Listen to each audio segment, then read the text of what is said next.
So SVM start for support vector machine.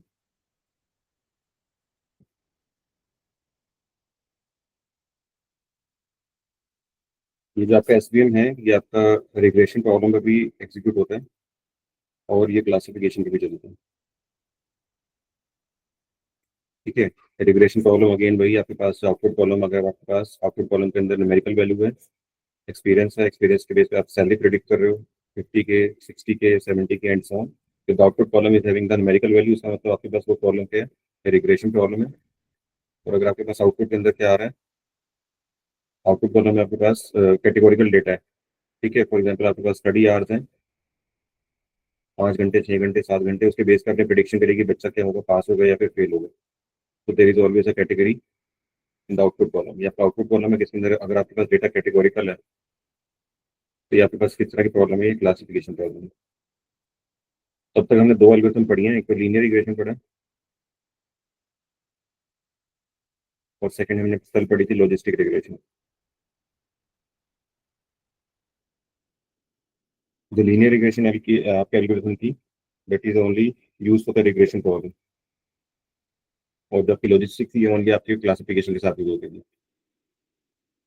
Vice versa possible नहीं था दोनों algorithm के अंदर, लेकिन एसवीएम आपको स्ट्रेंथ देता है कि आप इसके अंदर दोनों एल्गोरिथम को रन कर सकते हो। इसके अंदर आप एसवीएम भी चला सकते हो, इसके अंदर आप रिग्रेशन प्रॉब्लम भी सॉल्व कर सकते हैं। ठीक है। तो SVM is that powerful algorithm जो आपको इस तरह का एडवांटेज देता है कि आप इसको दोनों तरह की प्रॉब्लम को चला सकते हैं आंख बंद करके। अगर आपके पास कोई डेटा सेट है तो आपको सोचने की जरूरत नहीं है, तो आउटपुट प्रॉब्लम अगर नहीं भी चेक करना तो आप सीधा उस पर एसवीएम अप्लाई कर दो तो रिजल्ट आपको बेटर मिलेंगे। ठीक है। तो एसवीएम एज अ क्लासिफिकेशन पहले हम पढ़ते हैं कि एसवीएम एज अ क्लासिफिकेशन कैसे यूज होता है। जब हम एसवीएम को एज अ क्लासिफिकेशन यूज करते हैं तो उसको हम बोलते हैं एसवीसी। एसवीसी का मतलब क्या है, सपोर्ट वेक्टर क्लासिफिकेशन। ठीक है। जब हम एसवीएम को as a classification algorithm use करते हैं। ठीक है। जब हम एसवीएम को एज अ रिग्रेशन बोलते हैं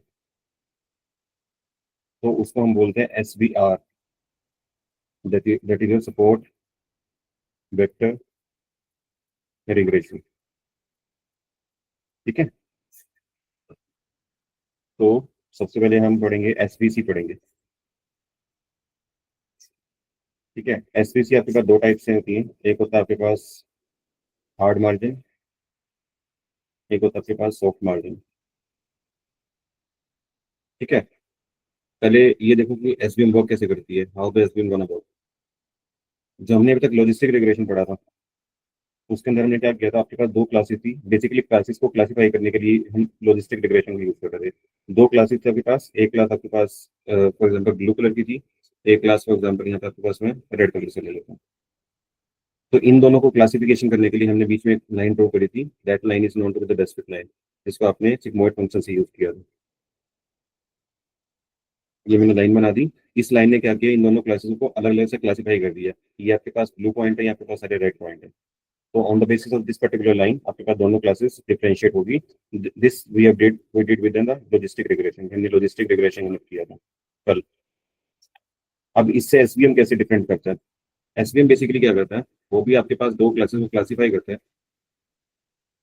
यहाँ पे आपके पास एक क्लास है फॉर एग्जाम्पल ब्लू कलर की और दूसरी क्लास आपके पास रेड कलर की।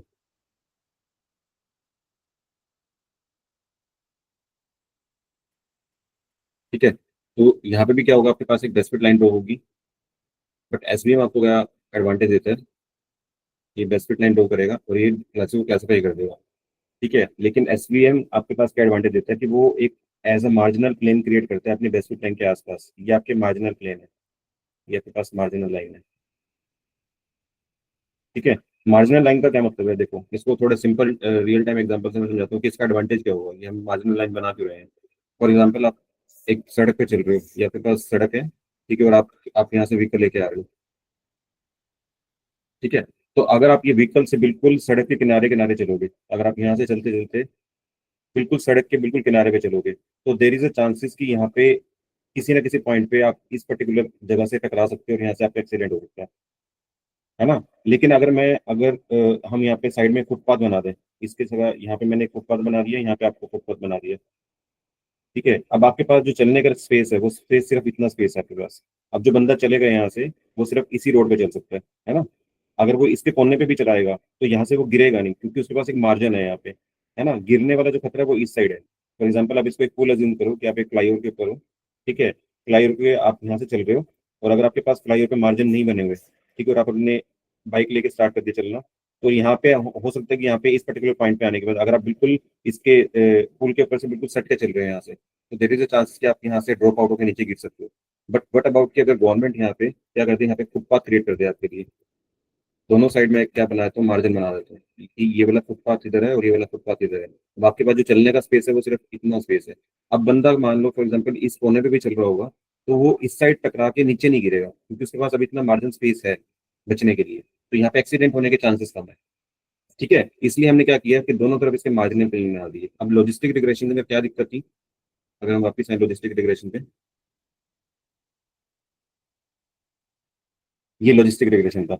अगर कोई पॉइंट आपके पास बिल्कुल आपकी लाइन के बिल्कुल क्लोज है, फॉर एग्जाम्पल एक पॉइंट आपके पास यहाँ पे,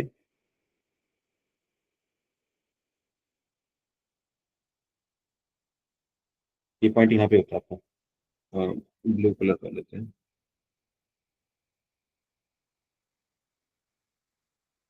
the point is close to the line, तो देर इज अ चांसेस कि ये वाला जो पॉइंट है वो मिस क्लासीफाई हो सकता था। मिस क्लासीफाई होने का क्या मतलब है कि ये वाला पॉइंट जब आपकी रिग्रेशन लाइन ड्रॉ हो रही थी, तो रिग्रेशन लाइन आपकी ये ड्रॉ ना होके वो रिग्रेशन लाइन आपकी ये वाली ड्रॉ हो सकती थी। फॉर एग्जाम्पल मैं इसको नई रिग्रेशन लाइन बना देता हूँ, this is new regression line. अब वो लाइन ये ना होके अब वो लाइन ये हो सकती थी। ठीक है, तो अगर आपके पास ये वाली रिग्रेशन लाइन होती, तो देर इज अ चांसेस कि ये वाला जो पॉइंट था वो अब इस क्लास का मेंबर बन जाता, तो देर इज अ चांसेस कि आपका पॉइंट मिस क्लासीफाई हो जाता।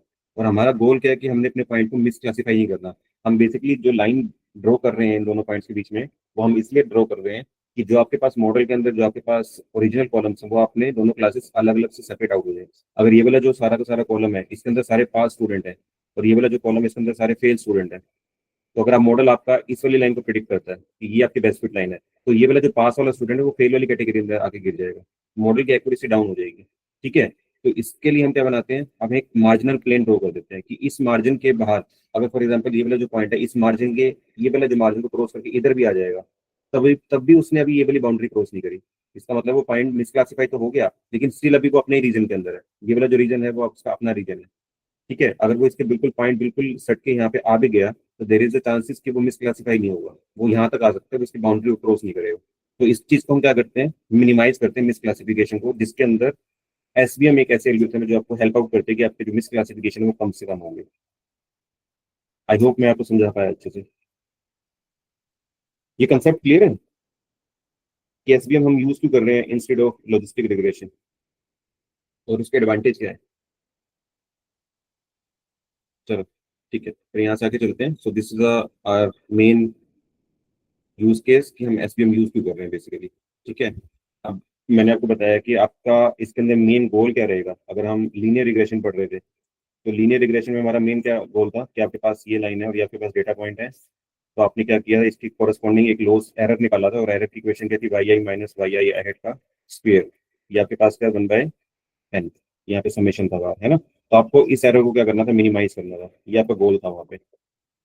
और इस एरर को मिनिमाइज करने के लिए आपके पास आपको ऐसी लाइन चाहिए थी, y is equal to m x plus c, जहाँ पे एम और सी आप जब कैलकुलेट कर रहे थे, तो आपको एम और सी वो मिनिमम वैल्यू चाहिए थी जो कि आपके इस एरर को क्या कर सके, मिनिमाइज कर सके। That was the goal in the linear regression. Logistic regression के अंदर क्या गोल था हमारा, कि आपके पास ये पॉइंट से, ठीक है, और आपके पास ये लाइन हो रही थी, बट अबाउट कि अगर आपके पास यहाँ पे एक आउटलायर आ जाता तो ये वाली लाइन आपकी अब वो इस तरह से झुक जाती, तो ये वाले जो पॉइंट थे वो आपके मिसक्लासीफाई हो रहे थे। तो हमने क्या किया था, इस वाली लाइन को हमने यहाँ से स्क्वीज कर दिया था, और आपने यहाँ से स्क्वीज कर दिया था और यहाँ से इसको स्क्वीज कर दिया था, तो आपके सारे जो डेटा पॉइंट थे वो 0 और 1 की रेंज में आ जाएंगे यहाँ पे। ठीक है, तो इसके लिए हमने यूज किया था सिग्मोइड फंक्शन, कि हमने क्या किया था 1/1 प्लस ई रेज़ पावर माइनस जेड, ये आपका सिग्मोइड फंक्शन था। आप सारे डेटा पॉइंट को सिग्मोइड फंक्शन में अगर भेज दोगे, तो अगर आपके डेटा के अंदर कोई भी आउटलायर है तो वो भी आपका सिग्मोइड फंक्शन में जाने से वो 0 से 1 के रेंज के बीच में आ जाएगा। इसका मतलब आपके पास क्लासिफिकेशन सही से होगी। ठीक है, आपको सेम एसवीएम में क्या करना है, अब आपका एसवीएम के अंदर टारगेट क्या है, but but will do in SVM. So the main target in SVM is अब हमने एसबीएम के अंदर क्या कहा कि आपके पास स्टिल दो क्लासेस हैं, this is red classes and this is blue classes. ठीक है, और आपको क्या करना है, यहाँ पे एक लाइन ड्रॉ करनी है जो कि मार्जिन को क्रिएट करे। आपने ये बेस्ट फिट लाइन ड्रॉ करी, ये आपकी बेस्ट फिट लाइन है, और साथ में हमने क्या कर दिया, इसके मार्जिन को क्रिएट कर दिया। ये आपकी मार्जिनल लाइन है। ठीक है, अब आपका टारगेट क्या है यहाँ पे, वट इज योर टारगेट? आपका टारगेट ये है कि आपको क्या करना है यहाँ पे, इस डिस्टेंस को क्या करना है, मैक्सिमाइज करना है। The target is to maximise the distance. आपको इस डिस्टेंस को बढ़ाना है यहाँ से।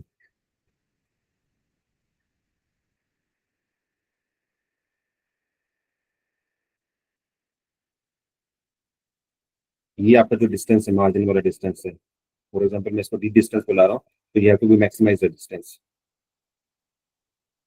इसको ऐसे समझो कि अगर आपने एक ही सड़क पे आपने साइड में वो बना दिए, मार्जिन बना दिए, यहाँ पे साइड में फुटपाथ बना दिया, तब गवर्नमेंट का मेन मकसद क्या होना चाहिए कि आपका ये जो चलने वाला एरिया है, जहाँ पे व्हीकल्स चलेंगे, तो हमें इस एरिया को मैक्सिमाइज करना है, सच दैट कि आपके पास मिस क्लासिफिकेशन कम से कम हो। ऐसा भी नहीं होना चाहिए कि हम इस फुटपाथ को बिल्कुल ही इतना बना दें। ठीक है, इतना बनाएंगे तो इसको बनाने का कोई फायदा नहीं है, बंदा यहाँ से भी गिर जाएगा। ठीक है, तो हमें इस डिस्टेंस को इतना मैक्सिमाइज करना है सो दैट कि आपके पास मिस क्लासिफिकेशन कम से कम हो। अब इसको मैक्सिमाइज करने के दो ऑप्शन हो सकते हैं। अब अगर मैंने ये मार्जिन ये बनाया तो मार्जिन में ये भी बना सकता हूँ, this is also marginal line, जो हो गया डिस्टेंस मैक्सिमाइज। ये डिस्टेंस दी है, हमने इसी को तो डिस्टेंस को मैक्सिमाइज करने के लिए बोला है, तो मैंने इसका मार्जिन यहाँ पे मैं मार्जिन ऊपर यहाँ पे बना दिया, इसका मार्जिन यहाँ बना दिया, तो डिस्टेंस मैक्सिमाइज हो गया। लेकिन ये डिस्टेंस मैक्सिमाइज तो हो गया, लेकिन अब सारे के सारे पॉइंट हैं वो देखो किसमें आ गए, वो आप एक ही क्लास के अंदर आ गए। इसका मतलब है कि आपने यहाँ पे ये बेस्ट फिट लाइन बनाई होगी। ठीक है, ये वाली बेस्ट फिट लाइन, इस बेस्ट फिट लाइन से क्या होगा, ये सारे के सारे जो पॉइंट है रेड वाले, वो आपके सारे वाले पॉइंट आपके ब्लू वाली क्लास के अंदर आके गिर गए। इसका मतलब आपने मार्जिन को तो इंक्रीज कर दिया, लेकिन आपने मिस क्लासिफिकेशन को भी बढ़ा दिया। ठीक है, तो यहाँ पे हम क्या कंस्ट्रेंट लगाते हैं, बेसिकली जो आपकी एसवीएम है वो एक कंस्ट्रेंट एल्गोरिथम है, और वो कंस्ट्रेंट क्या कहता है कि आपको क्या करना है, डिस्टेंस को मैक्सिमाइज करना है। मैक्सिमाइज द डिस्टेंस, ये डिस्टेंस कौन सा है, आपका मार्जिन वाला डिस्टेंस है। ठीक है, सच दैट कंडीशन क्या है, कंडीशन क्या है आपके पास कि जो आपके मिस क्लासिफिकेशन है, misclassification would be less. Misclassification कम से कम होनी चाहिए। आप डिस्टेंस को तो बढ़ा लोगे यहाँ से, लेकिन आपको डिस्टेंस ऐसे बढ़ाना है कि आपके पास डिस्टेंस बढ़ाने के बाद आपके क्लासेस के अंदर मिस क्लासिफिकेशन नहीं होना चाहिए। अगर हो रहा है तो वो सबसे मिनिमाइज हो। ठीक है, ज्यादा से ज्यादा ना हो, वो कम से कम हो। ठीक है, so this is our main target. आपका एसवीएम के अंदर यही टारगेट है।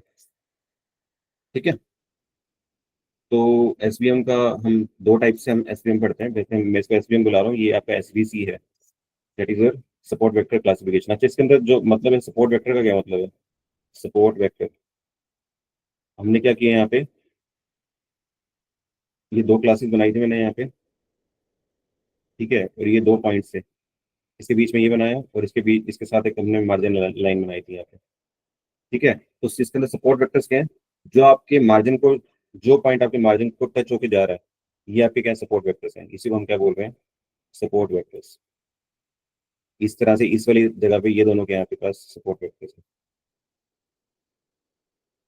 ठीक है, तो सपोर्ट वेक्टर वो वाले पॉइंट्स हैं जो आपके मार्जिनल प्लेन को बिल्कुल टच होकर गुजर रहे हैं। ठीक है, इनको हम क्या बोलते हैं, सपोर्ट वेक्टर्स बोलते हैं, तभी इसका नाम क्या है, एसवीसी बड़ा है। ठीक है, सपोर्ट वेक्टर क्लासिफिकेशन। ठीक है, इसके अंदर जो हम लाइन की इक्वेशन यूज करेंगे, the line equation would be a x plus b y plus c is equal to zero, that is a line equation. ठीक है, अगर ये लाइन आपने ड्रॉ कर ली, तो इस लाइन के ड्रॉ होने के बाद आपके पास, जब आप कोऑर्डिनेट में कोई लाइन ड्रॉ कर लेते हो, इस कोऑर्डिनेट के आपके पास दो रीजन क्रिएट हो जाते हैं। इसके ऊपर वाला जो रीजन होता है वो पॉजिटिव रीजन होता है, इसके नीचे वाला क्या होता है, वो नेगेटिव रीजन होता है। तो इसका मतलब है जब आप ये वाले मार्जिन क्रिएट करोगे, ये आपकी बेसिक लाइन है और आपने मार्जिनल लाइन बनाई है, तो इस लाइन की इक्वेशन है a x plus b y plus c is equal to zero. तो ऊपर वाली की क्या होगी, ये आपका डिस्टेंस एक डिस्टेंस ज्यादा है, तो इसका मतलब a x plus b y plus c is equal to one. ये पॉजिटिव एक्सिस के अंदर है, और ये इस वाले मार्जिन की इक्वेशन क्या होगी, a x plus b y plus c is equal to minus one. ठीक है, ये माइनस क्यों, क्योंकि ये नेगेटिव रीजन के अंदर है मार्जिन, और ये वाला पॉजिटिव रीजन है, इसलिए वैल्यू इसकी क्या है, प्लस है। ये न्यूट्रल है तो इसका मतलब इसका इक्वल टू जीरो है। ठीक है, ये क्वेश्चन हम आगे यूज करेंगे, इसलिए मैं आपको यहाँ पे बता रहा हूँ। क्लियर? सुना, मूविंग फर्दर। अब आप टाइप पढ़ते हो कि कितने टाइप्स के आपके पास एसवीसी होते हैं, या एसवीएम कितने टाइप्स के होते हैं।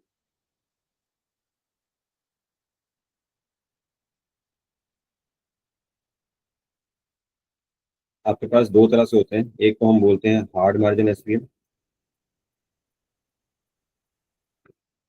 एक होता है सॉफ्ट मार्जिन एसवीएम।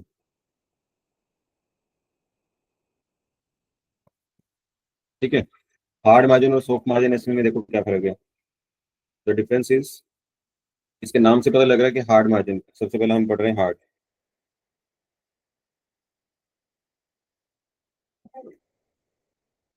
इसके अंदर आपने क्या किया, आपके पास दो क्लासेस हैं यहाँ पे।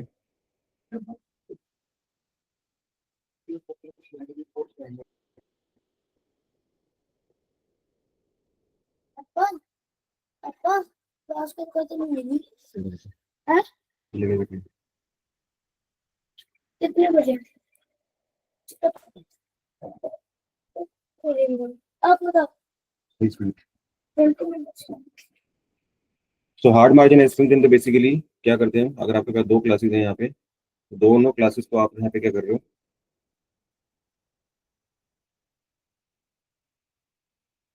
आप इसके बीच में एक डेस्पेट लाइन बना रहे हो,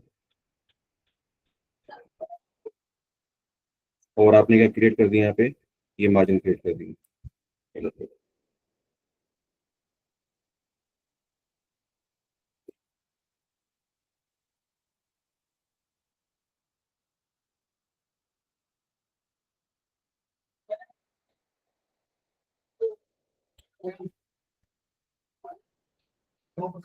and this is your margin.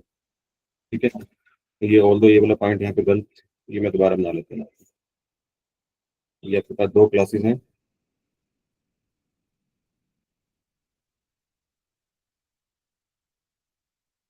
इसके बीच में आपने क्या ड्रॉ कर दी, एक लाइन ड्रॉ कर दी to classify these two classes, और ये आपने मार्जिन बना दिए, और ये आपके क्या है, सपोर्ट वर्कर्स हैं। ठीक है, अब ऐसा मार्जिन एस्टिमेशन क्या कहता है कि आपके पास हार्ड मार्जिन एस्टिमेशन के अंदर एक भी मिस क्लासिफिकेशन अलाउड नहीं होती है, तभी इसका नाम हार्ड है। No misclassification is allowed, no misclassification is allowed. कि वो मॉडल क्या कहता है कि आपके सारे के सारे जो पॉइंट है ना वो सही से क्लासीफाई होने चाहिए। अगर ये सारे ब्लैक पॉइंट एक ही रीजन के अंदर है तो ये सिर्फ सारे इसी रीजन में होने चाहिए, अगर ये सारे ब्लू पॉइंट अपने एक रीजन के अंदर तो सारे इसी रीजन में होने चाहिए। कोई भी पॉइंट एक दूसरे की बाउंड्रीज को क्रॉस करके इधर उधर नहीं जाएगा, ना इधर आएगा ना इधर आएगा। ठीक है, तो यहाँ पे एक हार्ड एंड फास्ट रूल है कि आपके पास जो भी क्लासेस होंगी वो अपने अपने रीजन के अंदर लाई करेंगी। So that is why it is known to be the hard margin. ठीक है, ये हार्ड रूल है यहाँ पे। लेकिन आपको रियल टाइम के अंदर जब आपको डेटा मिलता है, रियल टाइम के अंदर आप मॉडल को जब ट्रेन करते हो तो वहाँ पे आपके पास इस तरह का डेटा बहुत जनरली नहीं मिलता। ठीक है, आपके पास हमेशा थोड़ी बहुत मिसक्लासिफिकेशन होती है। ठीक है, तभी इसके बाद जो हम पढ़ेंगे अगली, that is a soft margin scale. Hard के बाद क्या आया, सॉफ्ट आया। तो सॉफ्ट ने क्या कहा कि आपको थोड़ी बहुत रिलायबिलिटी, आपके पास थोड़ी बहुत फ्लेक्सिबिलिटी है कि आप अपने मॉडल के अंदर थोड़ी बहुत मिसक्लासिफिकेशन कर सकते हो। फॉर एग्जाम्पल आपके पास अगेन टू क्लासेज हैं, अब हम ये डिस्कशन कर रहे हैं सॉफ्ट एसवीएम का।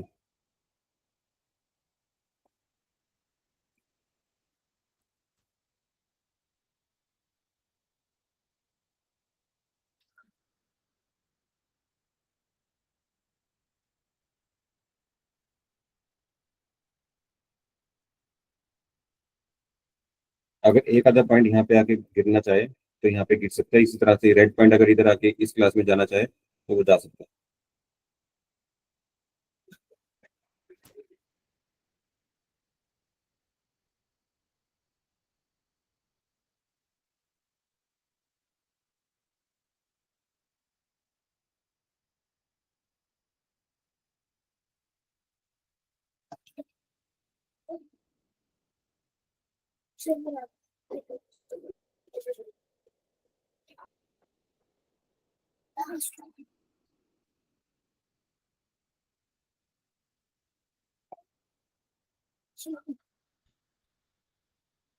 हाँ,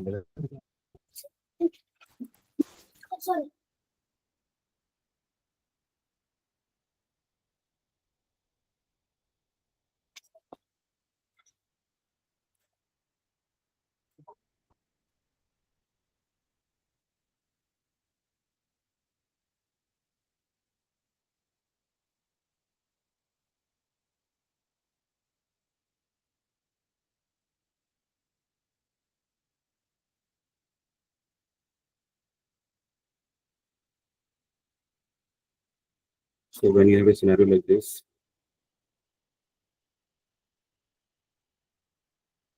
तो इसमें क्या है कि अगर एक आधा पॉइंट अपनी क्लास से इधर उधर जाना चाहे, फॉर एग्जांपल ये वाली आपके पास ब्लू क्लास थी, तो ब्लू क्लास अगर उसका एक पॉइंट आपका रेड क्लास में चला गया और इधर से आपके पास रेड पॉइंट वाला जो पॉइंट है वो ब्लू क्लास में चला गया, तो that is allowed.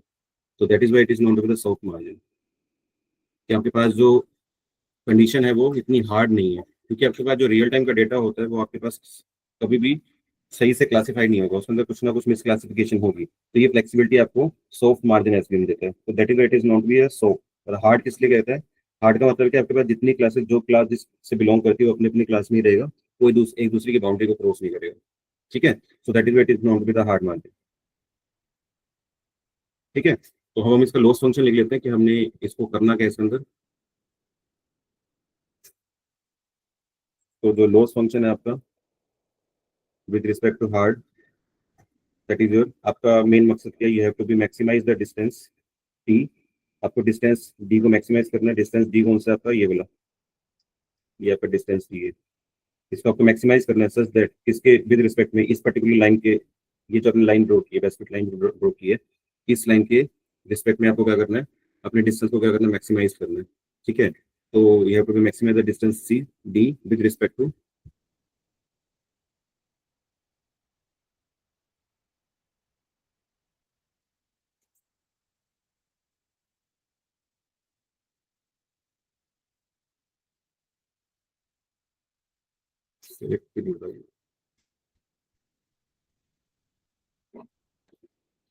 With respect to the coefficient A b c, ये आपकी जो लाइन की इक्वेशन थी क्या थी? A x plus b y plus c is equal to zero. ठीक है, इसके जो कोफिशिएंट वैल्यूज हैं इसके रिस्पेक्ट में आपको डिस्टेंस को क्या करना है? मैक्सिमाइज करना है. So you have to maximise the distance with respect to the coefficient A B and C such that, condition क्या आपके पास? ये सारे के सारे जो पॉइंट है, जो सारे पॉइंट का मतलब है, अगर आपके पास कॉलम है, आपके पास एक्स कॉलम और वाई कॉलम है, एक्स आपका इनपुट और आपके वाई क्या है? आउटपुट कॉलम है. तो जो कंस्ट्रेंट है वो वाई के ऊपर अप्लाइड है कि आपके पास यहाँ पे क्लासेस है, पास है, फेल होगा, पास होगा या फेल होगा. तो जब भी आप इन पॉइंट्स को ड्रॉ करते हो, ये पास वाले पॉइंट है, ये फेल वाले पॉइंट है, तो इसके बीच में कोई भी मिसक्लासिफिकेशन नहीं होनी चाहिए. ये वाला पॉइंट इधर ना चला जाए और ये वाला पॉइंट इधर ना चला जाए. तो such that no misclassification is to be done.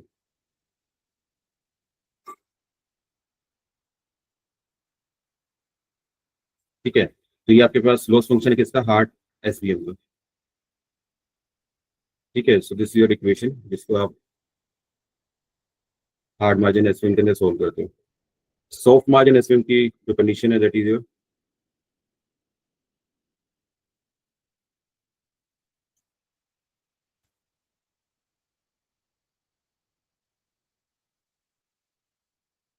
The loss function for soft margin SVM would B,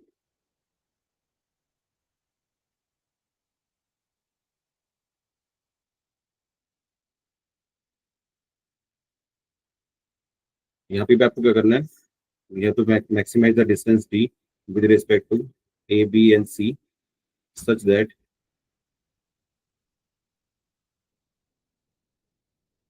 अब यहाँ पे तो हम बात कर रहे थे सॉफ्ट मार्जिन एसवीएम की. तो इसका जो आप लॉस फंक्शन लिखोगे, you have to be maximize the distance d with respect to a b and c coefficient such that little bit misclassification is allowed. Misclassification is allowed. अभी कितनी मिसक्लासिफिकेशन होगी वो हमें पता कैसे लगेगा? फॉर एग्जांपल आपके पास ये दो क्लासेस हैं, that is your one class and second is your this class. अब हमें क्या पता लगेगा कि ये कितने ग्रीन पॉइंट इस क्लास में चले गए और कितने आपके पास जो रेड पॉइंट है वो इस क्लास में आ गए. ये मिसक्लासिफिकेशन है, हिसाब से पता लग रहा है कि आपका ये रेड पॉइंट यहाँ आ गया और ये वाला पॉइंट यहाँ आ गया, और दो यहाँ पे मार्जिनल प्लेन है यहाँ पे. तो नाउ अब हमें ये कैसे पता लगेगा कि कितनी मिसक्लासिफिकेशन है? अब हमने यहाँ पे लिख तो दिया कि लिटिल बिट मिसक्लासिफिकेशन इज अलाउड. अब वो मिसक्लासिफिकेशन कितनी होगी उसको हम कैसे पहचानेंगे? तो इसके लिए हम एक यहाँ पे एक वेरिएबल यूज करते हैं, उसको हम बोलते हैं स्लैक वेरिएबल. स्लैक वेरिएबल, ये इसका सिंबल ये होता है, और जिसकी वैल्यू लाई करती है वो 0 से 1 के बीच में लाई करती है. The value light between 0 to 1. Slack variable basically आपको ये बताता है कि आपकी जितनी मिसक्लासिफिकेशन हुई है आपके डेटा के अंदर वो कितनी मिसक्लासिफिकेशन हुई है. तो आपकी ईटा की वैल्यू भी, इसको हम ईटा बोलते हैं, ईटा की वैल्यू पे डिपेंड करता है कि आपकी मिसक्लासिफिकेशन कितनी हुई है ना। अगर आपके पास ईटा की वैल्यू 0 है, ईटा की वैल्यू 0 होने का मतलब है कि देयर इज नो मिसक्लासिफिकेशन, कोई भी मिसक्लासिफिकेशन नहीं हुई है। अगर ईटा की वैल्यू 0 से 1 के बीच में लाई करती है, 0 से 1 फॉर एग्जाम्पल 0.3 आ गई, तो यहाँ पे क्या है, थोड़ी सी मिसक्लासिफिकेशन हुई है। थोड़ी सी मिसक्लासिफिकेशन होने का क्या मतलब है कि अब आपके पास ये दो क्लासेस थी, देयर वाज टू क्लासेस ये, और आपने इसके बीच में क्या किया, एक लाइन ड्रॉ की, और ये आपके क्या है, सपोर्ट वेक्टर्स है, मार्जिनल प्लेन है। अब टोटली जीरो का मतलब, स्लैक जीरो का क्या मतलब है कि ये जो रेड पॉइंट है वो अपने क्लास के अंदर लाई कर रहा है, और ये जो ग्रीन पॉइंट है वो अपनी क्लास के अंदर लाई कर रहे हैं। दोनों ने भी कोई भी बाउंड्री क्रॉस नहीं की है, तो हमेशा ईटा की वैल्यू 0 मिलेगी। अब अगर हर एक पॉइंट के लिए आप ईटा निकालोगे तो इट शुड बी 0। ठीक है। अगर ईटा की वैल्यू बिटवीन टू 0 to 1 आती है, इसका मतलब क्या है कि, मैं इसमें दिखा रहा हूँ आपको दोबारा, कि ईटा की वैल्यू अगर आपके पास क्या होगी, 0 होगी, तो यहाँ पे मिसक्लासिफिकेशन तो हुई है, लेकिन अभी इतनी ज्यादा मिसक्लासिफिकेशन नहीं हुई। इतनी ज्यादा का क्या मतलब है कि ये जो रेड पॉइंट है आपका, वो आपका मार्जिनल प्लेन को क्रॉस करके यहाँ पे आ गए, जब आपने मार्जिन बनाए थे वो यहाँ पे आ गए, लेकिन स्टिल अभी उसने, इस वाले पॉइंट ने अभी ये वाली बाउंड्री क्रॉस नहीं की है, जबकि ये मेन बाउंड्री थी। ठीक है। अब ये मिसक्लासिफिकेशन इतनी हुई है, सिर्फ इस रीजन में हुई है। तो हम अगर हम ये वाली निकालेंगे तो इसकी जो वैल्यू आएगी ईटा की वैल्यू, वो 0 से लेके 1 के बीच में आएगी, 0 to 1 के बीच में। ठीक है।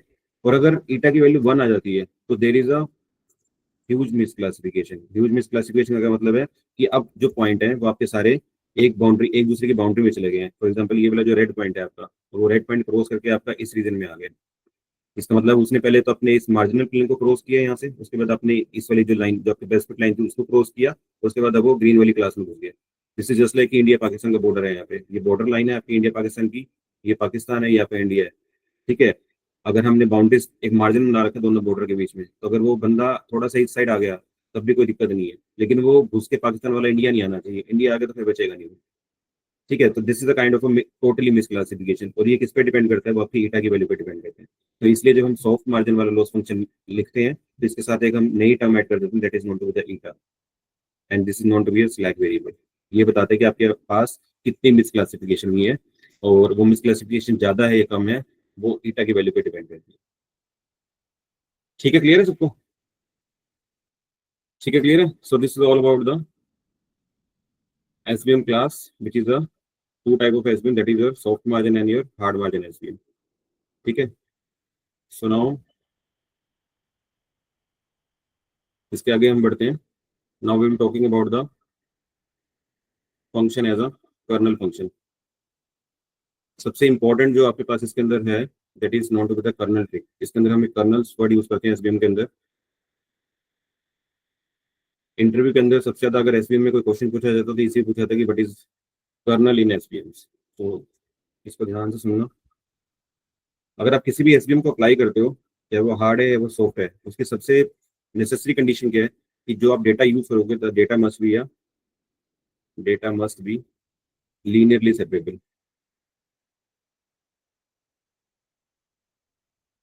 डेटा जो आपके पास होना चाहिए वो लीनियरली सेपरेबल होना चाहिए। लीनियर का मतलब क्या है कि अभी हमने जो यहाँ पे डेटा बनाया था, ये देखिए लीनियर फॉर्म के अंदर है, ये दो क्लासेस थी, इसके बीच में आपने लाइन बनाई और यहाँ पे सपोर्ट वेक्टर्स थे। तो जो भी आप डेटा लोगे वो लीनियरली सेपरेबल होना चाहिए। ठीक है। तो सबसे बेसिक कंडीशन है, अगर आप डेटा लीनियरली सेपरेबल नहीं है तो आप एसवीएम तो लगा रहे हो उसके ऊपर, लेकिन जब आप एसवीएम क्लास को कॉल करोगे फ्रॉम द एसक्यूएल लाइब्रेरी, जब इसको हम इम्प्लीमेंट करेंगे, तो एसवीएम क्लास को जब आप कॉल करोगे तो एसवीएम क्लास के अंदर एक एट्रीब्यूट होता है, उसको हम बोलते हैं कर्नल।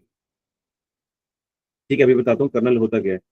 बाय डिफॉल्ट अगर आप एसवीएम को यूज कर रहे हो तो यहाँ पे बाय डिफॉल्ट कर्नल की वैल्यू होती है लीनियर। ठीक है। तो अगर आपके पास डेटा लीनियरली सेपरेबल है तो आपको यहाँ पे कुछ भी देने की जरूरत नहीं है, वो कर्नल ऑटोमेटिकली लीनियर कर्नल चलता है उसका। लेकिन अगर ऐसा केस आता है कि आपके पास डेटा लीनियर नहीं है, डेटा नॉन लीनियर है, तो आप उसके ऊपर सिंपल एसवीएम नहीं चलाओगे। ठीक है। तो उसके लिए हम कंसेप्ट पढ़ते हैं कर्नल्स का। नाउ विल सी कि कर्नल होते क्या है।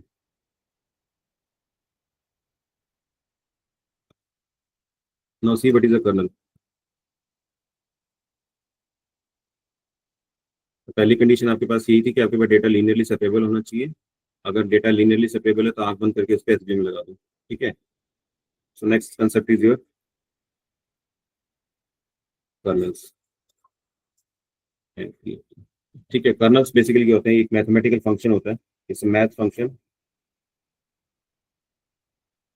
ठीक है, जो आप अप्लाई करते हो, this is a mathematical function जिसको यूज करने के बाद आप अपने डेटा के अंदर से एक एक सेपरेशन लाइन ड्रॉ करते हो। ठीक है, वो सेपरेशन होगी वो आपके डेटा के ऊपर डिपेंड करता है। ठीक है, अगर आपके पास वो तीन या चार तरह के the kernels are of type, four types. The first is your linear kernel, second होता है आपके पास पॉलिनोमियल कर्नल, थर्ड होता है आपके पास आरबीएफ कर्नल, और फोर्थ होता है आपके पास सिग्मोइड कर्नल। ठीक है, बेसिकली हम कर्नल का यूज क्यों करते हैं कि अगर आपके पास जो डेटा है, अगर वो आपके पास हाई डायमेंशन का डेटा होगा, तब आप उसको कैसे डील करोगे, वो आपके पास एसवीएम से पता लगता है। How to deal with the high dimension data, उसके लिए आपको क्या जरूरत पड़ती है, कर्नल्स की जरूरत पड़ती है। ठीक है, when the data is high dimension, then we need kernels. पहला पॉइंट तो ये है। सेकंड पॉइंट क्या है कि जब आपके पास डेटा नॉन लीनियर होगा, when the data is non linear, then use kernel, तब आपको कर्नल्स की जरूरत पड़ेगी। पहला पॉइंट देखोगे, पहले पॉइंट का मतलब क्या है कि अगर आपके पास जब डेटा क्या होगा, हाई डायमेंशन में होगा। हाई डायमेंशन में होने का क्या मतलब है, अभी तक हमने जो कॉलम्स लिए हैं वो हमने सिर्फ दो कॉलम्स के ऊपर काम किया है, we have only 2D array. ठीक है, जिसके अंदर आपके पास क्या था, एक स्टडी आवर्स था, उसके बेस पे आप क्या निकाल रहे थे, रिजल्ट निकाल रहे थे, बच्चा पास होगा या फिर वो फेल होगा। तो ये only single input column and single output column, so this is kind of a 2D data. But about क्या, अगर आपके पास डेटा 3D आ जाए, तो 3D डेटा के अंदर आप उसको कैसे हैंडल करोगे, एसवीएम एल्गोरिथम पे। ठीक है, तो उसके लिए हम क्या करते हैं, कर्नल्स का यूज करते हैं।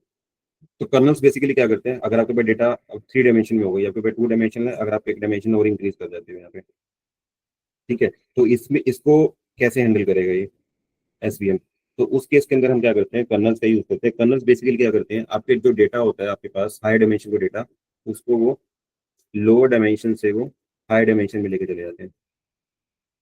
तो first point is to take your data from lower dimension to the high dimension. ठीक है, उसके बाद वो क्या करते हैं, फिर उसको दोनों क्लासेस को वो सेपरेट कर देते हैं।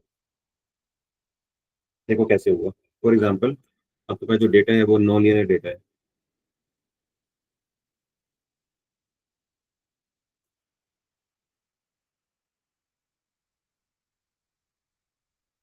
फॉर एग्जाम्पल ये आपके पास 3 डायमेंशन है, और आप आपके पास जो डेटा है वो आपके पास लीनियर नेचर का डेटा है। नॉन लीनियर से क्या मतलब है कि आपके पास अगेन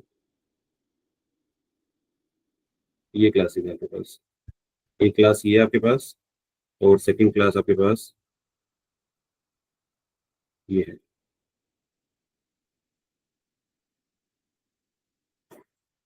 अगेन यहाँ पे दो क्लासेस हैं, तो आप इसके ऊपर क्या कर सकते हो, बेसफिट लाइन तो ड्रॉ नहीं कर सकते। बेसफिट लाइन ड्रॉ करोगे तो आपके पास दोनों क्लासेस क्या होंगी, सही से सेपरेट नहीं होंगी।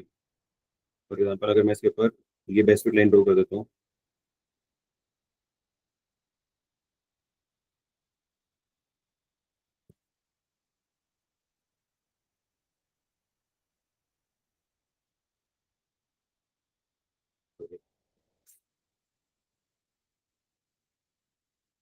आप ड्रॉ दिस बेसफिट लाइन, तो ये दोनों क्लासेस को सही से सेपरेट नहीं कर रहा। देखो आदि और रेड और ब्लू इस जगह पे है, और ये वाला जो है वो इस जगह पे। अगर मैं इसके मार्जिन भी बना देता हूँ यहाँ पे, अगर मैं ये मार्जिन क्रिएट कर देता हूँ यहाँ पे, तब भी ये क्लासेस आपके सही से क्लासीफाई नहीं हो पा रही है ना। तो अगर क्लासेस सही से क्लासीफाई नहीं हो पा रही है, तो आप इसके ऊपर क्या करोगे, इस डेटा को सबसे पहले आप क्या लेके जाओगे, वो आप उसको हायर डायमेंशन में लेके जाओगे। हायर डायमेंशन में ले जाने का क्या मतलब है, you will take your data into the higher dimension. Higher dimension में देखो डाटा जाने से क्या होगा कि दोनों क्लासेस आपस में क्या हो जाएंगी, सेपरेट हो जाएंगी। सेपरेट कैसे होंगी, फॉर एग्जाम्पल आपके पास एक ये रेड क्लास है, और इसके ही साथ में आपके पास क्या है, ग्रीन क्लास है। ठीक है, और आपके पास डेटा के 3 डायमेंशन डेटा है, ये आपके पास एक्स एक्सिस है, ये वाई एक्सिस है, और ये आपके पास जेड एक्सिस है। तो जब मैं इसके ऊपर कर्नल अप्लाई करूंगा, कर्नल क्या करेगा, सबसे पहले आपका डेटा को वो हाई डायमेंशन में ले जाएगा। ठीक है, हाई डायमेंशन में ले जाने से क्या होगा, कि उसके डायमेंशन की वैल्यू को इंक्रीज कर देगा। डायमेंशन इंक्रीज करने से क्या मतलब है कि जो आपके पास जो डेटा पॉइंट्स हैं, फॉर एग्जांपल मैं यहाँ पे जो कर्नल है वो पॉलिनोमियल कर्नल अप्लाई करता हूँ। पॉलिनोमियल कर्नल क्या करता है आपके पास बेसिकली, कि आपके हर एक डेटा पॉइंट के कोरस्पॉन्डिंग वो उसकी वैल्यू क्या, फॉर एग्जांपल अपने पास मैंने पॉलिनोमियल कर्नल उसमें जब लीनियर रिग्रेशन में पढ़ा था हमने, तो उसमें बताया था कि पॉलिनोमियल के अंदर आपके पास एक पैरामीटर होता है डिग्री करके। अगर आप इस पे डिग्री की वैल्यू 2 दे देते हो, फॉर एग्जांपल आपके पास एक्स एक्स पैरामीटर है, उसकी वैल्यू है 2 3 4 5, ठीक है। तो अगर आप इसके ऊपर पॉलिनोमियल कर्नल चला देते हो तो आप ये दो एक्स्ट्रा नए कॉलम बनाते हैं जिसकी value x raised power 0, x raised power 1 और एक्स रेस्ट पावर 2, ठीक है। तो यहाँ पे क्या होगा, 2 rest power 0, 2 rest power 3 rest power 0, 5 rest power 0। यहाँ क्या होगा आपके पास 2 rest power 1, 2 rest power 3 rest power 1, 5 rest power 1। यहाँ पे क्या होगा 2 rest power 2, 3 rest power 2, 5 rest power 2।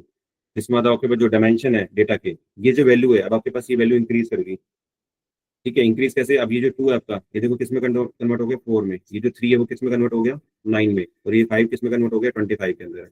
इसका मतलब सारे पॉइंट्स की वैल्यू क्या हो जाएगी, कोऑर्डिनेट्स के अंदर से बढ़ जाएगी। तो बढ़ जाएगी तो सारे पॉइंट ऊपर की तरफ चले जाएंगे। ऊपर की तरफ चले जाएंगे तो आपके पास क्या नजर आएगा आपको, आपको क्या नजर आएगा जब ये सारे के वाले,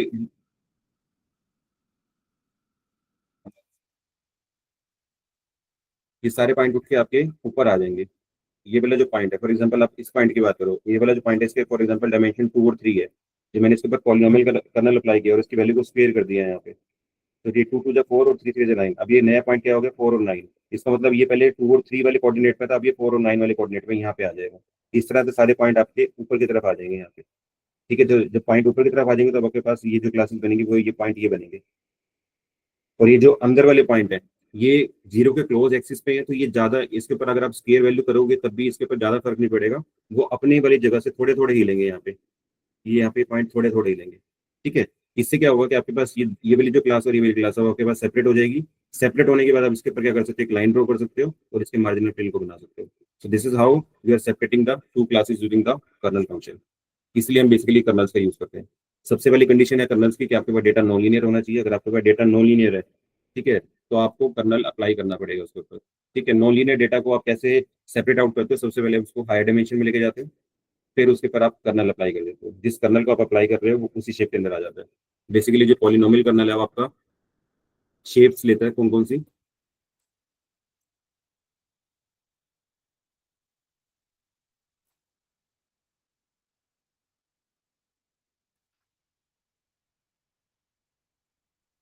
जो सबसे पावरफुल आपका जो कर्नल है वो हम जनरली जो यूज करते हैं वो करते हैं हम आरबीएफ कर्नल, ठीक है।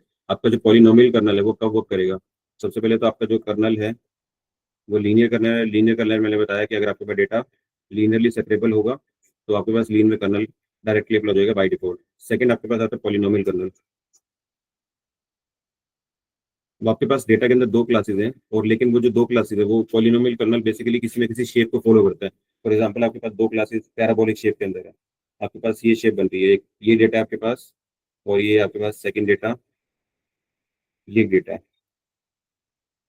ठीक है। और जो दोनों डेटा है वो आपके पास नॉन लीनियर है, जिसके अंदर आप पॉलिनोमियल कर्नल अप्लाई कर सकते हो। क्योंकि पॉलिनोमियल कर्नल अप्लाई करने से क्या होगा कि अगर आपने इस पर्टिकुलर पॉइंट का स्क्वायर ले लिया यहाँ पे, तो स्क्वायर से क्या होगा ये वाली क्लास ऊपर आ जाएगी, थोड़ी ऊपर आने से क्या होगा आपके पास ये क्लास, ये वाले पॉइंट्स आपके यहाँ पे दिखने लगेंगे आपको, ठीक है। और ये वाले पॉइंट आपके रेड वाले पॉइंट थोड़े से ऊपर आ जाएंगे, तो अब आप इससे इन क्लासेस को यहाँ से सही से क्लासीफाई, ये मैं दोबारा बनाता हूँ। ये आपके पास ओरिजिनल ओरिजिनल पॉइंट है, ये आपके पास ये क्लासेस गिवन थी। जब आप इसका कुछ पॉलिनोमियल करना अप्लाई करोगे तो आपकी वाली जो ग्रीन वाली पॉइंट है, ठीक है, हर एक पॉइंट का क्या हो जाएगा स्केयर हो जाएगा। यहाँ पे स्केयर होने से पॉइंट ऊपर की तरफ मूव कर जाएंगे। अब आपके पास ये पॉइंट ऐसे आ जाएंगे, और ये जो वाले रेड वाले पॉइंट है ये भी, इसके ऊपर भी जो आप सेम पॉलिनोमियल वैल्यू अप्लाई करोगे तो they are also move upward, लेकिन वो ज्यादा ऊपर नहीं जाएंगे क्योंकि डायमेंशन से नीचे वाले पॉइंट के ऊपर है। इनकी जो वैल्यू वो हायर है, इनकी वैल्यू लोअर है, तो ये थोड़े से ऊपर आएंगे वो यहाँ पे आ जाएंगे। तब आपके पास एक यहाँ पे डिफरेंस पैदा हो गया, तब आप यहाँ पे एक लाइन ड्रॉ कर सकते हो ये वाली, तो इससे आपके पास दोनों क्लासेस यहाँ से सेपरेट आउट होंगी, ठीक है। थर्ड कर्नल होता है आपके पास आरबीएफ कर्नल, दैट इज जो सबसे पावरफुल कर्नल है, इसको हम बोलते हैं radial basis kernel. RBF kernel हम किस लिए यूज करते हैं, अब आपके पास डेटा के अंदर ऐसा नहीं होगा कि हमेशा या तो डेटा लीनियर मिलेगा या वही शेप के अंदर मिलेगा। आरबीएफ कर्नल क्या कहता है कि आपके पास अब डेटा किसी भी तरह का नॉन लीनियर डेटा हो, फॉर एग्जाम्पल मैं इसकी ये शेप बना देता हूँ कि आपके पास डेटा इस तरह से होगा।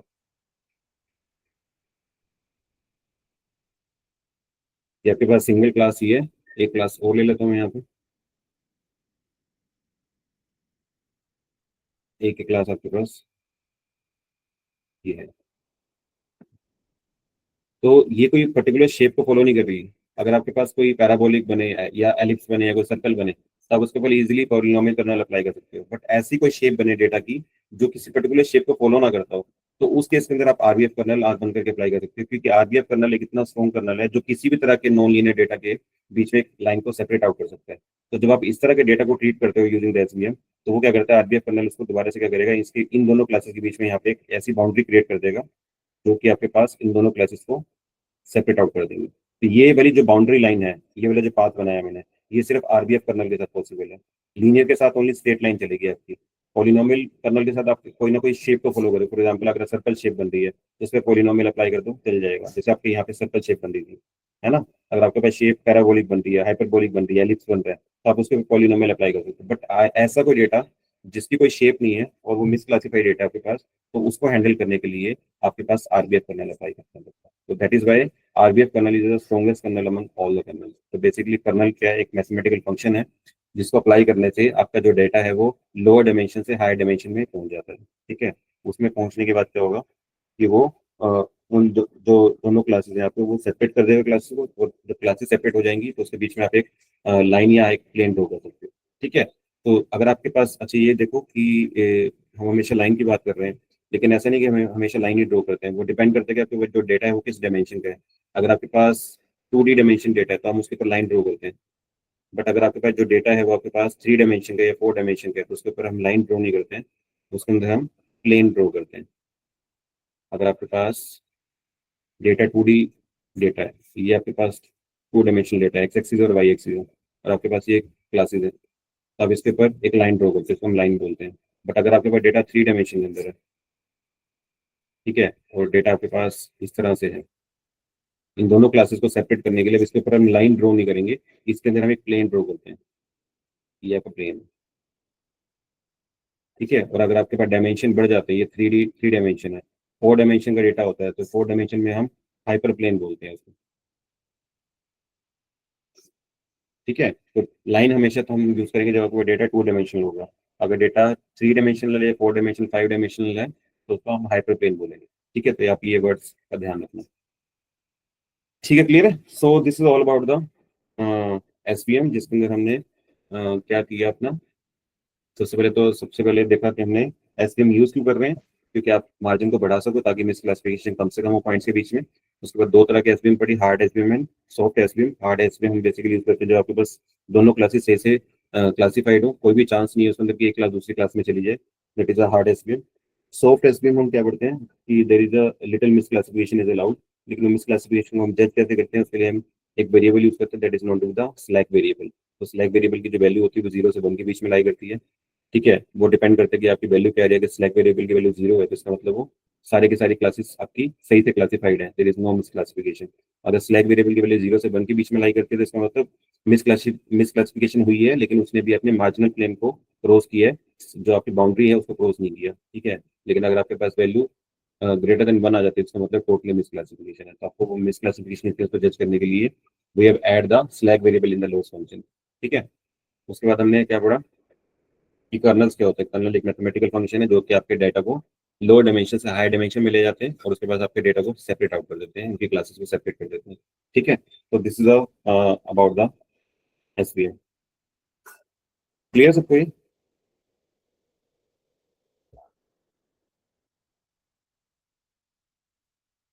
चलिए, एक आता है इसके अंदर एसवीआर।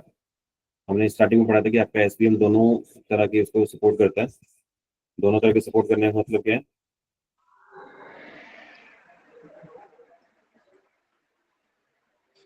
कि आपका जो प्रॉब्लम है वो रिग्रेशन प्रॉब्लम भी हो सकती है, तो उसको हम क्या बोलते हैं, एसवीआर क्या है, सपोर्ट वेक्टर रिग्रेशन। सो एसवीआर बेसिकली आपका सेम इस तरह से काम करता है कि आप इसके अंदर भी क्या करते हो, ये दोनों डेटा पॉइंट्स को, अब आपके पास जो डेटा सेट होगा उसके अंदर आउटपुट कॉलम के अंदर आपके पास जो वैल्यू होगी वो न्यूमेरिकल वैल्यू होगी 15, 16, 17 करके।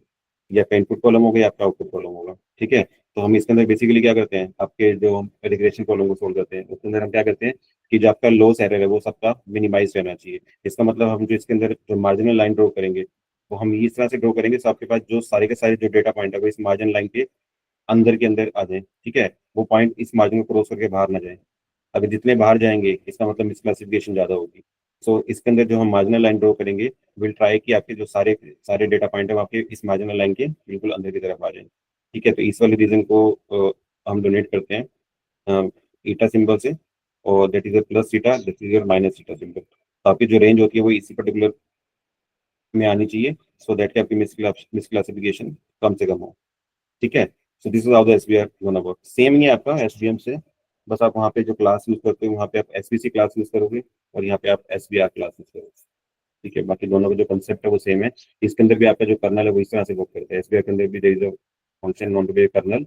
अगर डेटा आपके पास नॉन लीनियर है, रिग्रेशन डेटा नॉन लीनियर है, तो आप यहाँ पे कर्नल अप्लाई करोगे, पॉलिनोमियल या फिर आरबीएफ कर्नल। ठीक है, तो लेट्स सी इसको प्रैक्टिकली भी देख लेते हैं करके कि कैसे एसबीएम वर्क करेगा। So I just open my Jupyter notebook.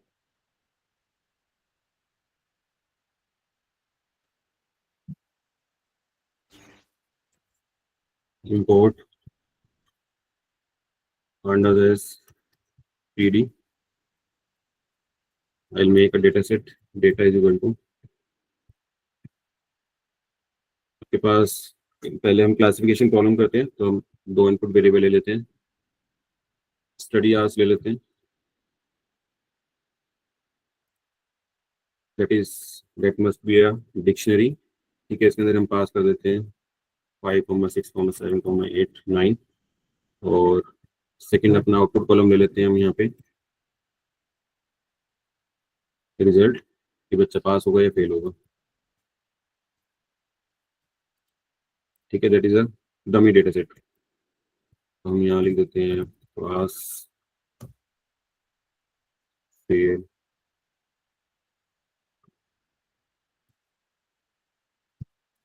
Pass, fail. 5 है ना, तो 5वीं एंट्री हम लिख देते हैं फेल। पास कर देता, 9 घंटे पढ़ रहा है तो पास हो जाएगा। ठीक है, एक डमी डेटा सेट है। ठीक है, so now PD dot data frame के अंदर हम पास कर देते हैं डेटा को, and will save this into data frame D. When you see, ये आपका डेटा सेट है। ठीक है, तो जल्दी से पहले हम अपने एक्स और वाई वेरिएबल अलग कर लेते हैं। एक्स के अंदर आपको चाहिए डीएफ का स्टडी आर चाहिए, तो this is your X. Y अलग कर लेते हैं आपका output column, so Y is equal to DF का रिजल्ट। ठीक है, when you see this is Y. ठीक है, तो अब हम सबसे पहले क्या करते हैं, अपने डेटा के ऊपर ट्रेन टेस्ट स्प्लिट मार लेते हैं। उससे पहले हम कॉल कर लेते हैं मॉडल को फ्रॉम sklearn से। sklearn लाइब्रेरी के अंदर आपके पास आई थिंक svm होते हैं शायद से आप इंपोर्ट करते हो sbc क्लास को।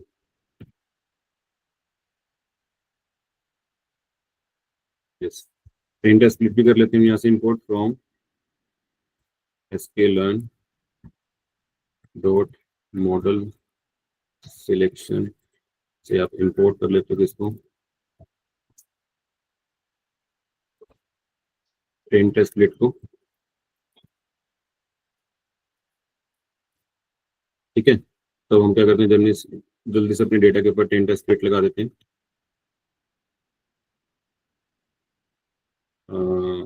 ट्रेन टेस्ट स्प्लिट लगाने के बाद वो इसमें सेव होंगे, आपके पास ट्रेनिंग डेटा बन जाएगा। X train, X test, Y train, Y test is equal to train test split आपने क्लास को कॉल किया।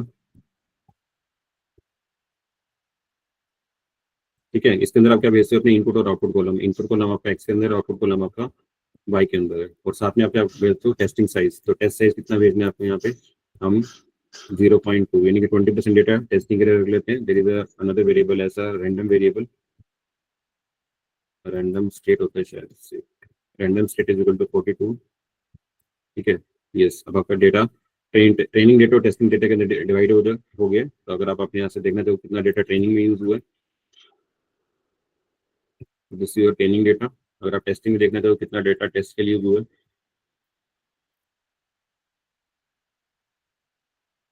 This is your testing data.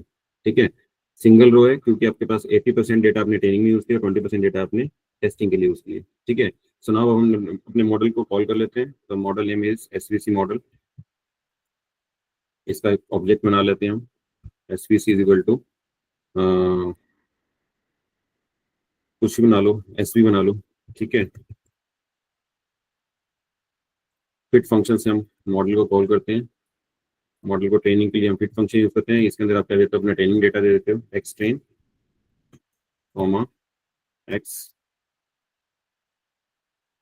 Comma X test, sorry Y, Y train. आपने model को train करा दिया using the fit function.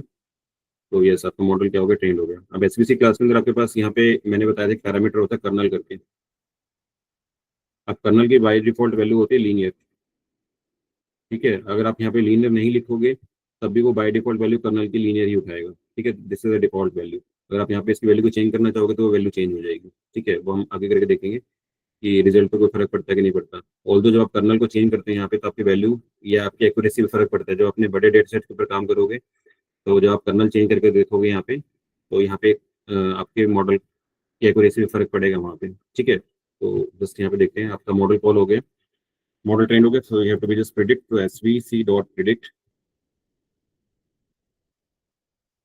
Predict is the function, इसके अंदर आपका बेस अपना टेस्टिंग डेटा। तो नाउ विल सी कि आपका मॉडल क्या बता रहा है।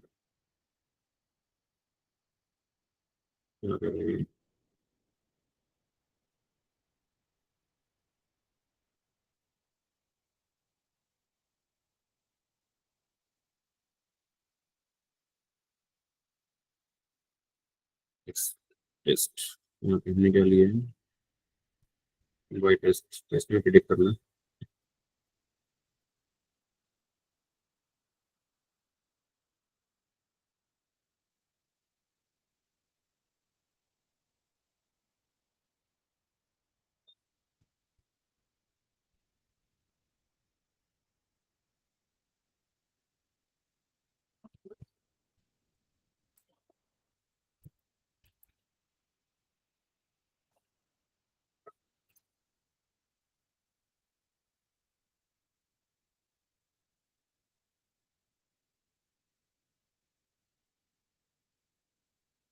स्पेलिंग ठीक है, प्रिडिक्ट के देखना एक बारी।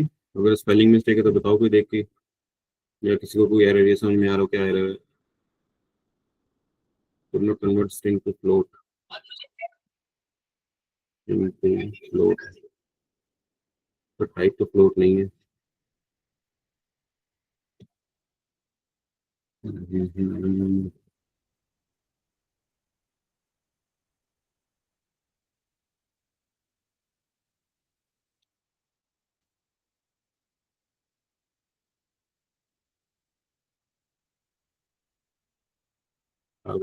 एक्सप्रेस का क्या करेंगे, यस। टेस्टिंग डेटा में हमने अपने मॉडल को टेस्ट करना है ना। हमने एक्स टेस्ट की वैल्यू यहाँ पे क्या देनी चाहिए थी, ये आपका एक्स टेस्ट था। अगर आप यहाँ पे देखो ट्रेनिंग टेस्टिंग के बाद आप मॉडल को प्रिडिक्शन के लिए क्या यूज करो बेसिकली। अब आप उसको बता रहे हो कि नंबर ऑफ स्टडी आवर्स बता रहे हो कि 6 है, तो 6 वाले की प्रिडिक्शन बताओ कि वो पास होगा कि फेल होगा। तो हमें टेस्टिंग इस डेटा के ऊपर करनी है, हमें 6 भेजने हैं उसको। ठीक है, तो हम उसको पूछेंगे कि अगर आपके पास स्टडी आवर 6 है तो आप बताओ कि वो बच्चा पास होगा कि फेल होगा। तो उसने प्रिडिक्शन ही करके दी कि तो वो पास होगा। ठीक है, क्लियर। तो इसके अगर इसको हम कंपेयर करें अपने रिजल्ट से, तो आपका वाई जो टेस्ट था, वाई टेस्ट का रिजल्ट क्या था आपके पास, वो बता रहा था फेल। आपको ऑल द मॉडल गलती कर रहे हैं यहाँ पे कि मॉडल बता रहा है पास, लेकिन एक्चुअल के अंदर आपके डेटा के अंदर फेल था। ठीक है, तो this is just only a demo data. इसको आप इतना उस पर सीरियसली मत लेना, लेकिन आपको एक फ्लो दिखाना था कि आपको मॉडल को ट्रेन करके कैसे आपको एग्जीक्यूट करना है यहाँ पे। ठीक है, तो अगर आप यहाँ पे कर्नल की वैल्यू बदलना चाहो, kernel is equal to RBF kernel करना चाहो तो भी इस पर कोई फर्क नहीं पड़ेगा क्योंकि डेटा आपके पास बहुत छोटा डेटा है। ठीक है, देखते हैं कुछ फर्क पड़ेगा नहीं, पास ही बता रहे हैं। ठीक है, तो any how this is a dummy data only, कि आपको बस बताना था कि मॉडल कैसे एग्जीक्यूट करेगा।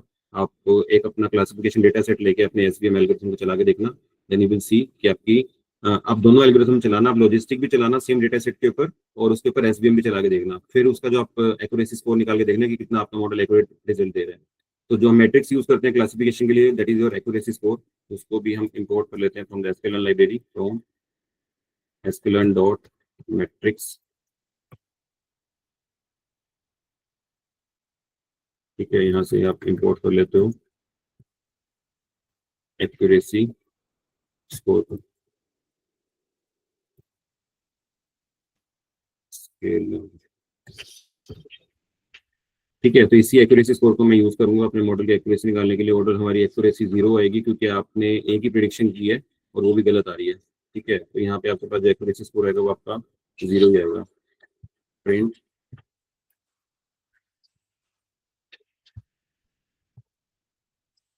एक्यूरेसी ऑफ मॉडल इज, यहाँ से कॉल कर लेते हैं एक्यूरेसी क्लास को, एक्यूरेसी स्कोर। अब एक्यूरेसी आप किसके बीच में देखना चाह रहे हो, आपका जो प्रिडिक्शन वैल्यू है, आप यहाँ से क्या करते हो, मैं इसको स्टोर करा लेता हूँ रिजल्ट को एक वेरिएबल के अंदर वाई प्रिडिक्ट करके।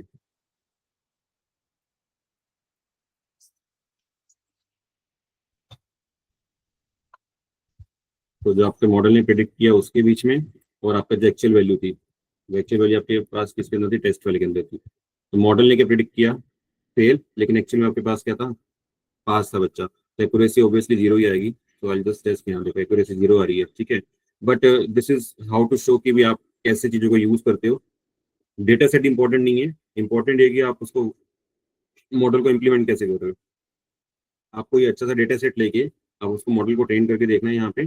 ठीक है, आप लॉजिस्टिक रिग्रेशन भी लगाना है उसके ऊपर, आप उसके ऊपर एसबीएम भी लगा के देखना, तो देखना कि दोनों के रिजल्ट में क्या डिफरेंस आ रहा है। तो आप वहाँ पे नोट करोगे, और जब आप एसबीएम चलाओगे तो वहाँ पे जो कर्नल रखोगे आप, वहाँ पे कर्नल आप आरबीएफ कर्नल यूज करना, तो आपको रिजल्ट बेस्ट मिलेंगे वहाँ पे। ठीक है, तो दिस योर असाइनमेंट कि आप दोनों एल्गोरिथम टेस्ट करके देखना अपने किसी डेटा सेट के ऊपर, the data set be classification type. अगर आप यहाँ पे एसवीआर यूज करना चाहते हो, ठीक है, तो आपको यहाँ पे अपनी आउटपुट कॉलम को न्यूमेरिकल बनाना पड़ेगा। फॉर एग्जाम्पल देखो, अब हम मैं आपको एसबीआर भी करके दिखाता हूँ यहाँ पे। अगर आपके पास स्टडी आवर्स इतनी है तो यहाँ पे हम मार्क्स का कॉलम ले लेते हैं कि बच्चे के मार्क्स कितने आ रहे हैं। फॉर एग्जाम्पल उसके 50 मार्क्स आ रहे हैं, 60 आ रहे हैं, 45 आ रहे हैं, 70 आ रहे हैं, और 90 आ रहे हैं। ठीक है, 4 5 5। तो यहाँ से आप एसबीसी को कॉल नहीं करते, आप एसबीआर को कॉल करते हो। ठीक है, मैं इसको दोबारा से रन कर रहा हूँ, बाकी सारा काम वही है। आप दोबारा से इनपुट आउटपुट कॉलम को अलग से करोगे, सेपरेट करोगे। तो जो आप यहाँ से रिजल्ट की जगह यू विल फाइंड की मार्क्स कितने हैं। When you run this code you will get your Y. अब आपका वाई क्या दिखेगा आपको, स्कोर्स। ठीक है, आपने दोबारा से क्या किया, 10 टेस्ट स्प्लिट मारा इसके ऊपर, 10 टेस्ट स्प्लिट मार के आपका ट्रेनिंग डेटा अलग हो गया और आपका टेस्ट डेटा अलग हो गया। ठीक है, so this your training data. आप ये आपका, अब आपका जो टेस्ट डेटा है it would be different, yes यही है। अब आप यहाँ पे एसवीआर जो क्लास है उसको कॉल कर रहे हो, इसके अंदर आप कर्नल ये रख रहे हो, मॉडल को ट्रेन कर रहे हो। मॉडल जब आप ट्रेन करोगे तो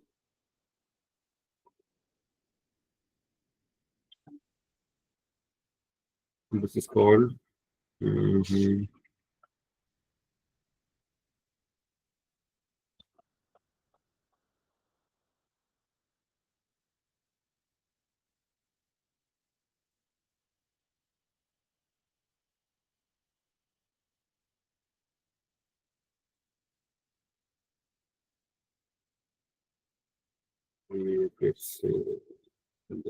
अच्छा, हमने ऊपर इसको दोबारा से रन नहीं किया कोड को,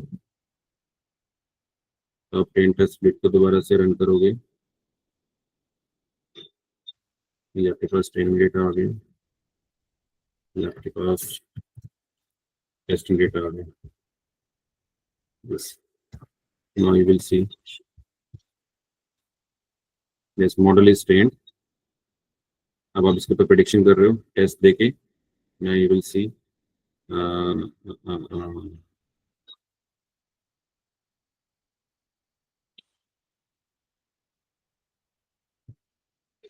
इसके ऊपर मैंने चेंज कर दी यहाँ पे पैसा।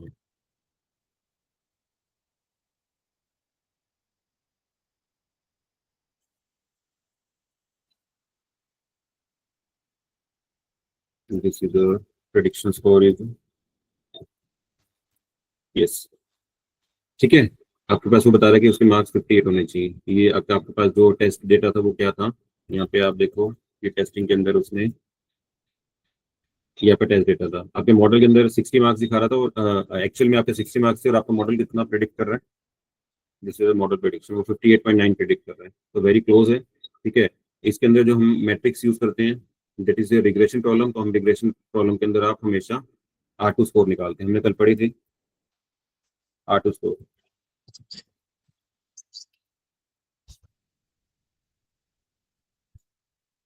ठीक है, तो आप यहाँ से क्या प्रिंट करा लेते हो, R2 स्कोर को प्रिंट करा लेते हो।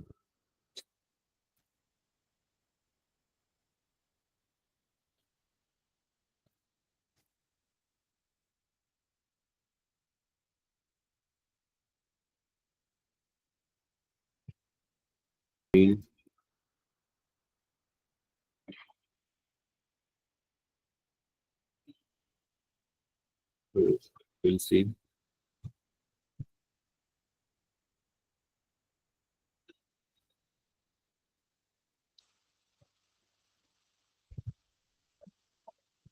यस, ये आपका एरर 1 पे दे रहा है यहाँ पे, इसका मतलब वही है कि आपका जो मॉडल है वो इतनी गलती कर रहा है 1.0092। आपके पास एक्चुअल वैल्यू कितनी थी, 60 थी, और आपके मॉडल ने ये प्रेडिक्ट किया, तो जो आप इस वैल्यू को और आपके एरर वैल्यू को जोड़ दोगे तो वो 60 आएगा।